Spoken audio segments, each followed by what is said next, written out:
தேவனுடைய பிரசன்னத்திலிருந்து ஒவ்வொரு தேவனுடைய பிள்ளைகளையும் சிங்கப்பூர் ஏலிம் எழுப்புதல் ஊழியங்கள் சார்பிலே நானும் பாஸ்டர் டாக்டர் ஷீலா அவர்களும் பாஸ்டர் கிறிஸ்டி அவர்களும் அன்போடு கூட இந்த சிலுவை தியான செய்திக்குள்ளாக வரவேற்கிறோம். ஹல்லேலூயா. எங்களுடைய சேனலை சப்ஸ்கிரைப் பண்ணுங்க, ஷேர் பண்ணுங்க, மற்றவர்களும் இந்த வார்த்தைகளை கேட்டு ஆசீர்வாதங்களை பெற்றுக்கொள்ளட்டும். ஹல்லேலூயா. பார்த்தோம், இயேசு கிறிஸ்து சிலுவையிலே சம்பாதித்து வைத்தது என்ன, நமக்கு என்ன ஆசீர்வாதங்களை சம்பாதித்து வைத்திருக்கிறார் என்பதை நம்ம பார்த்து கொண்டு வருகின்ற பொழுது, இந்த சிலுவை தியானத்திலே இயேசு கிறிஸ்து சிலுவையில் சிந்த ரத்தத்தின் மூலமாய் நமக்கு பயம், மரண பயம் என்ற அந்த பயத்திலிருந்து கர்த்தர் நம்மை விடுதலை கொடுத்து இருக்கிறார். அதுதான் எபிரேயர் 2வது அதிகாரம் வசனம் 14வது வசனம் 15 பார்க்கிறோம். ஹீப்ரூ சாப்டர் 2 verse 14 and 15 அந்த வசனத்தில் நாம் பார்க்கின்ற பொழுது, பிள்ளைகள் மாம்சத்தையும் இரத்தத்தையும் உடையவர்களாய் இருக்கிறது போல அவரும் இயேசு கிறிஸ்துவும் மாம்சமும் இரத்தமும் உடையவராகி மரணத்திற்கு அதிகாரியான சாத்தானை தம்முடைய மரணத்தினால் அவனை அழிக்கும்படியாக அவர் என்ன செய்தார்? மாமிசமும் இரத்தம் உள்ளவராக பூமிக்கு வந்தார். அது மட்டுமல்ல, ஜீவ காலமெல்லாம் மரண பயத்தினாலே அடிமைத்தனத்துக்குள்ளானவர்களை விடுதலை பண்ணும்படியாக இயேசு பூமிக்கு வந்தார். ஹல்லேலூயா. பாருங்க, ஜீவ காலமெல்லாம் என்ன மரண பயம், பயத்திலே பெரிய பயம் என்னதுனாக்கா கிங் என்னன்னா மரண பயம்தான். அதுக்கு மேலே ஒரு பெரிய பயமே கிடையாது மனிதனுக்கு. புரியுங்களா? ஐயோ மரணம் வந்துடுமோ, மரித்து போய்விடுவானோ, சின்ன ஒரு கட்டி வந்தால் கூட ஐயோ இது கேன்சர் கட்டியாக இருக்குமோ, ஐயோ நான் சைக்கிளில் போயிட்டுருக்கேன் எதிர்த்தாப்பில் லாரி வந்து என்னை மோதி மரணம் உண்டாகுமோ, ட்ரெயினில் போயிட்டுருக்கேன், ஃப்ளைட்டில் போயிட்டுருக்கேன், திடீரென்று விபத்து ஏற்பட்டு மரணம் ஏற்பட்டு விடுமோ என்ற பயம். இந்த பயம் மனிதனுக்கு எல்லாருக்கும் மாற்றி படைக்கக்கூடியதாக இருக்காது. பயம் யாரும் விடுவது கிடையாது. புரியுங்களா? இந்த பயத்தின் ஆவியை எடுத்து போடும்படியாக இயேசு கல்வாரி சிலுவையிலே இந்த பயத்தை கொண்டு வரக்கூடிய சாத்தானுடைய தலையை நசுக்கி நமக்கு முழு மனுக்குலத்திற்கும் ஜீவ காலம் எல்லாம் ஆதாம் முதல் இந்த முழு மனுக்குலமும் மரண பயத்தில் இருக்க தேவையில்லை. ஏன்னா மரணத்தை இயேசு விழுங்கி 3ஆம் நாள் உயிரோடு எழும்பி நமக்கு அந்த பயத்திலிருந்து விடுதலை கொடுத்திருக்கிறார். ஹல்லேலூயா. ஒன்றை நீங்க தெரிந்து கொள்ளணும். புரியுங்களா? என்ன பயத்திலே பெரிய பயம் மரண பயம். அந்த மரண பயத்தையே அவர் ஜெயமாய் விழுங்கி, மரணமே உன் கூர் எங்கே, பாதாளமே உன் ஜெயம் எங்கே என்று இயேசு மரணத்தின் முதுகெலும்பை முறித்து நமக்கு விடுதலையை கொடுத்திருக்கிறார், மீட்பை கொடுத்திருக்கிறார். அவர் என்ன உயிர்த்தெழுதல், அது உயிர்த்தெழுதலை நம்ம பங்கு பெறும்படியாக அவரோடு கூட உயிரோடு எழும்பி அவரோடு கூட நம்ம இருக்கும்படியான ஒரு பாக்கியத்தை கர்த்தர் கொடுத்திருக்கிறார். ஹல்லேலூயா. அப்போ தேவனுடைய பிள்ளைகளாக இருக்கிற நீங்க இயேசு மாம்சம் இரத்தம் உடையவராக நம்மை போல் ஏன் பூமிக்கு வந்தார் என்றால், நீங்க மரண பயத்தில் இருக்கக்கூடாது. பயத்தின் ஆவியை எடுத்து போடும்படியாக, அதை நீக்கி போடும்படியாக தான் இயேசு சிலுவையில் சிந்த ரத்தத்தின் மூலமாய் நமக்கு பயத்தை ஆண்டவர் எடுத்து போட்டு இருக்கிறார். ஹல்லேலூயா. அதனால் தான் சிறிய சிறிய காரியம்னாலே பயப்படக்கூடாது. ஹல்லேலூயா. அதனால பவுல் சொல்கிறார், 2 தீமோத்தேயு 1வது அதிகாரம் வசனம் 7 2 தீமோத்தேயு சாப்டர் 1 verse 7 என்ன சொல்கிறார்? தேவன் நமக்கு பயத்தின் ஆவியை கொடாமல். ஹல்லேலூயா. பாருங்க, இந்த பயத்தின் ஆவியை கொடுப்பது யாரு? சாத்தான் தான். அப்ப தேவன் நமக்கு பயத்தின் ஆவியை கொடாமல் பலமும் அன்பும் தெளிந்த புத்தியுள்ள ஆவியை கொடுத்திருக்கிறார். ஹல்லேலூயா. பயம் என்பது தேவன் கொடுப்பது கிடையாது. பயம் என்பது பயத்தின் அதிபதியான சாத்தானானதான் பயத்தை கொண்டு வருகிறான். ஆதாம் ஏவாளுக்கு அவனுடைய வார்த்தை கீழ்ப்படிந்து பயத்தை கொண்டு வந்தான். தேவனுடைய சத்தத்திற்கு அவர்கள் முன்பாக நிற்காதபடி, தேவ சமூகத்தில் நிற்காதபடி. ஹல்லேலூயா. இப்போ எல்லோரும் நினைக்கிறாங்க கர்த்தர் தான் நம்ம பயத்தை கொடுக்குறான்னு. தேவன் பயத்தை கொடுப்பது கிடையாது, சத்தியம் அல்ல. கர்த்தர் பயத்தை கொடுப்பது அது சத்தியம் கிடையாது, அது ட்ரூத் கிடையாது, அது உண்மை கிடையாது. ஹல்லேலூயா. அப்போ என்ன பயம் என்பது அது உண்மையும் கிடையாது, பயம் என்பது ஒரு சத்தியமும் கிடையாது. பயம் என்பது என்னன்னாக்க நம்முடைய சிந்தையிலிருந்து சாத்தானுடைய சத்தத்திற்கு நம்ம கீழ்ப்படுகின்ற பொழுது நம்முடைய எண்ணங்கள், நம்முடைய ஆத்துமாவிலே எண்ணங்களிலே தோன்றக்கூடிய ஒரு காரியம்தான் பயம் என்று பார்க்கிறோம். ஹல்லேலூயா. அதனால தான் பார்த்தோம், பாருங்களேன், தேவன் எப்படியாக நமக்கு என ஆவி, ஆத்மா, சரீரம் என்ற இதை நமக்கு ஆண்டவர் படைத்திருக்கிறார். ஹல்லேலூயா. ஆவி கர்த்தர் தந்த தீபமாய் இருக்கிறது. அது நம்முடைய நாட்கள் பூமியில் முடிந்தவுடனே ஆவி கர்த்தரிடத்திற்கு செல்லக்கூடியதாக இருக்கிறது. தேவனுக்கு பிரியமாக இருந்தால் நம்ம தேவனுடைய ராஜ்யத்துக்குள்ள ஆவி செல்லும். இல்லை கர்த்தர் பிரியமில்லைன்னா பிசாசின் மரணத்துக்குள்ள நரத்துக்குள்ளாக ஆவி செல்லக்கூடியதாக இருக்கும்.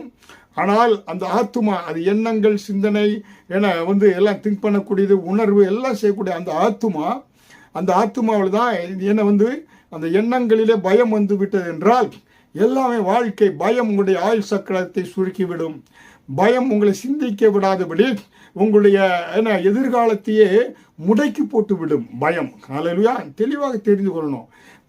பயத்தை கொண்டு வந்துச்சுனாக்கா அப்படியே அரண்டு ராத்திரி பகலும் அரண்டு ஏன்னா ஒருத்தர் எந்திரிச்சானா அவனுக்குள்ள பயம், அவனால் சரியாக படிக்க முடியாது, வேலை செய்ய முடியாது, நண்பர்களோட ஸ்கூலுக்கு செல்ல முடியாது.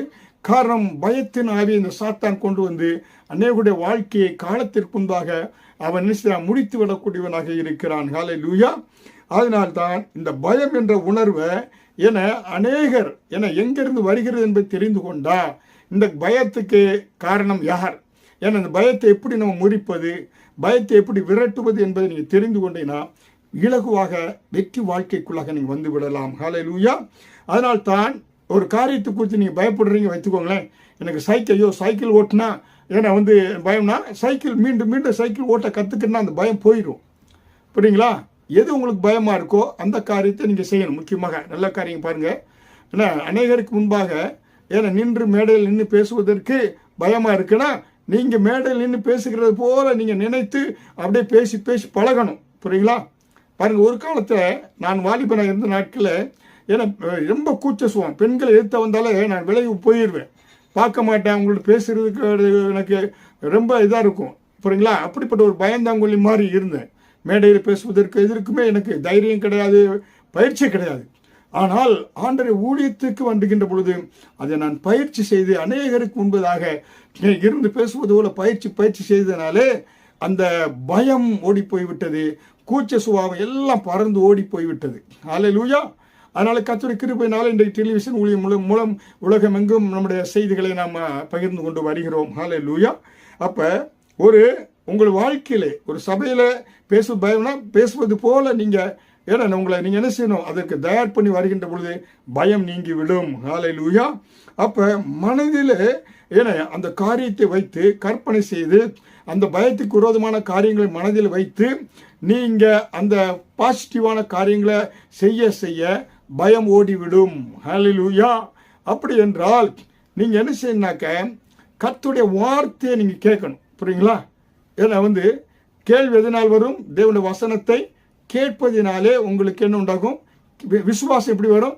விசுவாசம் கேள்வியினால் வரும், கேள்வி கர்த்தருடைய வசனத்தை கேட்பதினாலே வரும். ஹல்லேலூயா. இப்போ உங்களுக்கு விசுவாசம், பயத்தை நீக்கி விசுவாசம் வர வேண்டும் என்றால் கர்த்தருடைய வார்த்தையை கேட்க உங்கள் வாழ்க்கையில் பயம், பிசாசை குறித்து பயம், மந்திர தந்திரங்களை குறித்து பயம் எல்லாம் நீங்கி போய்விடும். ஏன்னா குடும்பத்தில் எங்களுக்கு 40 வருடங்களுக்கு முன்பாக குடும்பத்தில் மரண பயங்கள் இருந்த பொழுது ஐயோ மந்திரவாதியை கற்று பயம், எல்லாத்தையும் கண்டா பயம். ஆனால் இயேசு கர்த்தர் நான் உன்னை விட்டு விலகுவதும் இல்லை கைவிடுவதும் இல்லை, உலகத்தின் முடிவு வரையந்தும் நான் உன்னோடு கூட இருக்கிறேன், இஸ்ரவேலுக்கு விரோதமான மந்திரம் இல்லை, குறி சொல்வதும் இல்லை என்ற வார்த்தைகளை கேட்க அந்த கேட்ட அந்த விசுவாச வார்த்தை பயத்தை எங்களுக்கு புறம்பே தள்ளிவிட்டது. ஹல்லேலூயா.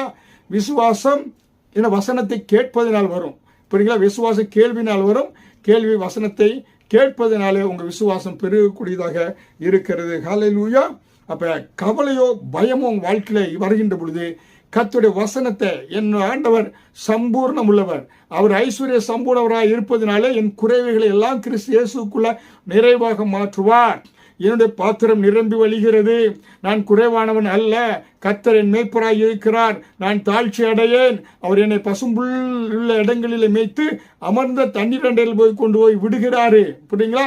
என்னுடைய ஜீவனுள்ள நாட்களில் நன்மையும் கிருபையும் தொடரும். நீங்கள் பேசணும், வசனத்தை பேடுத்து பேச பயம் உங்களை விட்டு ஓடி போகும்.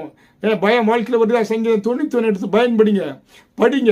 உன்னதமானவர் மறைவில் இருக்கிறவன் சர்வ வல்லவருடைய நிழலில் தங்குவான். ஹல்லேலூயா. நீங்க வசனத்தை எடுத்து எடுத்து படிக்க படிக்க பயத்தின் ஆவியை நீங்க நீக்கிவிட முடியும். பயம் என்ற அந்த சத்துருடைய காரியத்தை, வியாதியை வசனம் என்ற மருந்தை கொண்டு நீங்க நீக்கிவிட முடியும், அதை விரட்டி விட முடியும். ஒரு வெற்றி வாழ்க்கைக்குள்ளாக நீங்க வர முடியும். ஹல்லேலூயா. அதனால அருமையான தேவனுடைய பிள்ளைகளே, சுகவீனமா இருக்கிறீங்களா? கர்த்தர் என் பரிகாரி. எகிப்தினுக்கு வந்து எந்த வியாதி எனக்கு வரவிட மாட்டார். அவருடைய தழும்புகளால் நான் குணமாகிறேன். கர்த்தரின் அப்பத்தையும் தண்ணீரை ஆசீர்வதித்து என் வியாதிகளை நீக்கி எனக்கு பரிபூர்ண ஆயை கொடுப்பார். விசுவாசமாக சொல்லுங்க. ஹல்லேலூயா. அதனால தான் நீதிமொழிகள் 23வது அதிகாரம் வசனம் 7 ஒருவனுடைய எண்ணங்கள் எப்படி இருக்கிறதோ, இருதயத்தின் நினைவு எப்படி, அப்படியே அவன் இருக்கிறான். நான் கர்த்தருடைய பிள்ளை, ஜெயம் பெறும்படியாய் கர்த்தர் அழைத்திருக்கிறார். 1 பேதுரு 2வது அதிகாரம் 9வது வசனத்தின்படி என்னை கர்த்தர் அந்தகாரத்தில் நின்று ஆச்சரியமான ஒளியினிடத்திற்கு அறிவிக்கும்படி என்னை தெரிந்து கொண்ட நான் ஜாதியா இருக்கிறேன். ராஜரிக ஆசாரிய கூட்டமாய் இருக்கிறேன். பரிசுத்த ஜாதியாய் அவருக்கு சொந்த ஜனமாய் இருக்கிறேன். சொல்லுங்க, நீ கர்த்தருடைய பிள்ளை, ராஜரிக ஆசாரிய கூட்டம், பரிசுத்த ஜாதி, அவருக்கென்று சொந்தமான ஜனம், கர்த்தருடைய பிள்ளையா இருக்கிறீங்க. எதுவும் அணுகாதுங்க. விசுவாச வார்த்தைகளை பேசுங்க.